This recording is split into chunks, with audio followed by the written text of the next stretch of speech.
How to create a productive morning routine. Start by waking up at the same time every day. Consistency helps your body clock and builds a strong habit. Drink a glass of water first thing after waking up.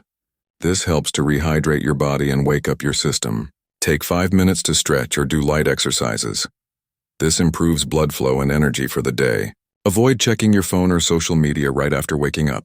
Instead, focus on yourself first. Plan your day by writing down 3 important tasks to accomplish.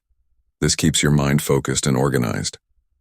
Have a healthy breakfast to fuel your body. Include protein, fiber, and fruits or vegetables. Spend 5 to 10 minutes practicing mindfulness or meditation. This reduces stress and improves concentration. Prepare everything you need for the day ahead, like your clothes, work materials, or meals. This saves time later. Set a positive intention or affirmation to start your day with a good mindset. Finally, begin your day with your first task, avoiding distractions to maintain productivity. Summary: wake up at the same time, hydrate, move your body, avoid distractions, plan your day, eat healthy, practice mindfulness, prepare ahead, set a positive mindset, and start working on your important tasks.